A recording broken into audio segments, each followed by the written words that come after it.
తెలంగాణ గడ్డపై ఎలాగైనా జెండా పాతాలని స్కెచ్ వేస్తున్న కమలం అధిష్టానం ఇప్పుడు ఏకంగా తెలంగాణలో కమలనాథుల మైండ్ బ్లాక్ అయ్యేలా సరికొత్త ఈక్వేషన్ తెరపైకి తీసుకొచ్చింది.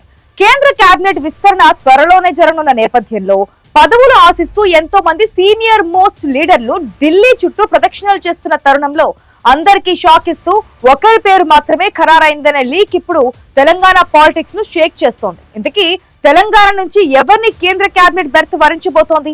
వివాదాలకు దూరంగా ఉండే ఆ ఎంపీ వైపే అధిష్టానం ఎందుకు మొగ్గు చూపింది? ఈ స్టోరీలు చూద్దాం.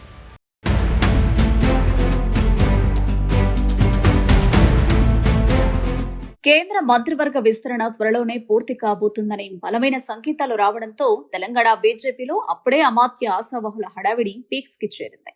ఈసారి విస్తరణలో తెలంగాణ నుండి ఖచ్చితంగా ఇద్దరికి కేబినెట్ లో చోటు దక్కబోతుందని టాక్ గట్టిగా వినిపిస్తోంది. ఈ సమాచారం లేకవడంతో రాష్ట్రానికి చెందిన పలువురు ఎంపీలు, జాతీయ నేతలు తమ ప్రయత్నాలను ముమ్మరం చేశారు. ఇప్పటికీ ఈ కేసులో కరీంనగర్ ఎంపీ, కేంద్ర సహాయ మంత్రి బండి సంజయ్ కుమార్ కంటిన్యూ అవుతుండగా కొత్తగా వచ్చే బర్త్ కోసం నిజామాబాద్ ఎంపీ ధర్మపురి అరవింద్, మల్కాజ్గిరి ఎంపీ ఈటెల రాజేందర్, అటు జాతీయ నాయకురాలు డేకే అరుణల పేర్లు విస్తృతంగా ప్రచారంలో ఉన్నాయి.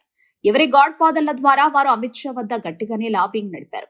కానీ ముగ్గురు హేమీల నడుమ నడుస్తున్న ఈగో వార్స్ చూసి అధిష్టానం డైలమాలో పడింది. ఈ ముగ్గురిలో ఎవరికి పదవి ఇచ్చినా మిగతా ఇద్దరి వర్గాలు నారాజ్ అయ్యే ఛాన్స్ ఉందని, అది స్టేట్ లో గ్రూప్ పాలిటిక్స్ కు దారితీస్తుందని జాతీయ నాయకత్వం ఆందోళన చెందింది.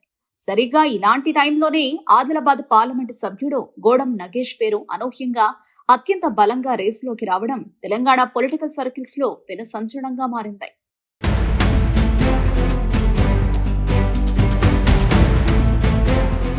గోడం నగేష్ పేరు తెరపైకి తీసుకురావడం వెనుక సామాజిక ఈక్వేషన్స్ కూడా ఉన్నాయి. ఆల్రెడీ కేబినెట్ లో బీసీ మున్నూరు కాపు సామాజిక వర్గానికి చెందిన బండి సంజయ్ కు ఛాన్స్ ఇచ్చారు. కాబట్టి నెక్స్ట్ బర్త్ కూడా బీసీ మున్నూరు కాపు అయినా అరవింద్ కు ఇవ్వడం సాధ్యం కాదు. పోనీ ముదిరాజ్ కోటా కింద ఈటెల రాజేందర్ కు ఇద్దామా అంటే పార్టీలోకి లేట్ గా వచ్చిన లీడర్ కు ఇస్తే పాత కాషాయ కేడర్ ఊరుకోదని వాదన ఉంది. అటు మహిళా కోటాలో డేకే అరుణ పేరు పరిశీలించారు. అయితే ఇలా ముగ్గురిలో ఒకరికి మంత్రి పదవి ఇస్తే గ్రూప్ రాజకీయాలకు అవకాశం ఇచ్చినట్టేనని అధిష్టానం లెక్కలు వేస్తోంది. ఈ క్రమంలోనే పార్టీలో ఎలాంటి గ్రూపులకు చెందకుండా ఎప్పుడూ లో ప్రొఫైల్ మెయింటైన్ చేస్తూ క్లీన్ ఇమేజ్ తో వివాదాలకు దూరంగా ఉండే గోడం నగేష్ ను ఎంపిక చేస్తే అధిష్టానానికి స్టేట్ లీడర్ల నుండి ఎలాంటి తలనొప్పి ఉండదని జాతీయ పెద్దలు భావిస్తున్నారు. నగేష్ ను కేబినెట్ లోకి తీసుకోవడం ద్వారా అటు సీనియర్ల ఈగోలు హర్ట్ అవ్వవు, ఇటు వెనుకబడిన గిరిజన సామాజిక వర్గానికి కేంద్రంలో అత్యున్నత ప్రాధాన్యత ఇచ్చినట్లు అవుతుందని ఈ ఆదివాసీ లీడర్ వైపు అధిష్టానం మొగ్గు చూపుతున్నట్లు తెలుస్తోంది. గోడం నగేష్ కు ఈ లక్కీ ఛాన్స్ తలుపు తట్టడానికి గల మెయిన్ రీజన్ దక్షిణ భారతదేశం నుండి కేంద్ర మంత్రివర్గంలో అసలు గిరిజనులకు ప్రాతినిధ్యమే లేకపోవడమే.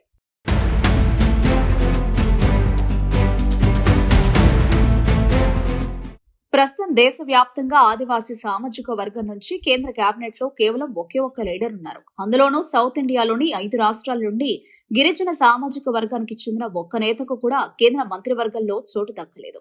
ఈ సుదీర్ఘ లోటును భర్తీ చేసేందుకు దక్షిణ భారతదేశం నుండి ప్రస్తుతం లోక్సభలో ఉన్న ఏకైక ఆదివాసీ ఎంపీ అయిన గోడం నగేష్ పర్ఫెక్ట్ ప్రత్యామ్నాయమని బీజేపీ జాతీయ వర్కింగ్ కమిటీ బలంగా విశ్వసిస్తోంది. అంతేకాక తెలంగాణతో పాటు పొరుగు రాష్ట్రాల గిరిజనుల్లో పట్టు సాధించడంతో పాటు ఆదివాసీల ఓట్లను ఆకర్షించేందుకు ఇది వ్యూహాత్మక అడుగుగా భావిస్తున్నట్టు తెలుస్తోంది. ఈ మేరకు ఆయనకు ఢిల్లీలోని అగ్ర నాయకత్వం నుండి ప్రాథమికంగా సానుకూల సంకేతాలు కూడా అందినట్లు తెలుస్తోంది. పార్లమెంట్ ఎన్నికలకు కొద్ది రోజుల ముందే బీఆర్ఎస్ ను వేడి కమలం గూటికి చేరిన గోడం నగేష్ నాటి ఎన్నికల్లో ఆదిలాబాద్ కోటపై కాషాయ జెండాను ఎగరేసి తన సత్తా చాటారు. నాడు పార్టీ కోసం కష్టపడినందుకు నేడు కేబినెట్ బర్త్ రూపంలో ఆయనకు ఒక అరుదైన బహుమతి అందబోతుందని ఆయన అభిమానులు ఖుషి అవుతున్నారు.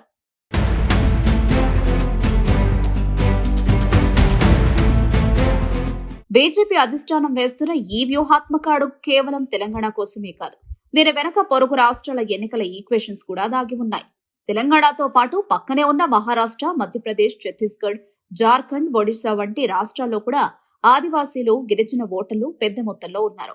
రాబోయే రోజుల్లో ఆయా రాష్ట్రాల్లో జరగబోయే అసెంబ్లీ ఎన్నికలను పార్టీ భవిష్యత్తును దృష్టిలో ఉంచుకుని బీజేపీ ఈ గిరిజన కార్డును ఓపెన్ చేస్తున్నట్టు తెలుస్తోంది. దక్షిణ భారతదేశం నుండి ఒక నిఖాసైన ఆదివాసీ నేతకు ఢిల్లీ కేంద్రంలో పెద్దపీట వేసి మినిస్టర్ని చేశామని చెప్పుకోవడం ద్వారా బోర్డర్ దాటి మహారాష్ట్ర, జార్ఖండ్లోని గిరిజన బెల్ట్ ఓటు బ్యాంకును పెద్ద ఎత్తున కాషాయం వైపు ఆకర్షించవచ్చని, ఇది పార్టీకి జాతీయ స్థాయిలో భారీ మైలేజ్ తెచ్చిపెడుతుందని బీజేపీ అగ్రనాయకత్వం భావిస్తోంది. అంతా అనుకున్నట్లు జరిగి గోడం నగేష్ కు గనుక ఈ అమాత్య యోగం దక్కితే ఉమ్మడి ఆదిలాబాద్ జిల్లా హిస్టరీలోనే కేంద్ర మంత్రివర్గంలో స్థానం దక్కించుకున్న మొట్టమొదటి అరుదైన రికార్డ్ నగేష్ ఖాతాలో చేరడం ఖాయంగా కనిపిస్తోంది. మొత్తానికి ఈటల, అరవింద్ల పోటీ నడుమ ఆదిలాబాద్ గిరిజన పుత్రుడు గోడం నగేష్ కు దక్కుతున్న ఈ కేంద్ర మంత్రి పదవి ఇప్పుడు తెలంగాణ బీజేపీలో హాట్ డిస్కషన్ కు దారితీసింది. మరి నగేష్ ఎంట్రీతో సీనియర్లు సైలెంట్ అవుతారా, లేక కేబినెట్ విస్తరణ ముగిశాక తెలంగాణ కాషాయ తోటలో సరికొత్త అసమ్మతి సెగలు రేగుతాయా అనేది చూడాలి.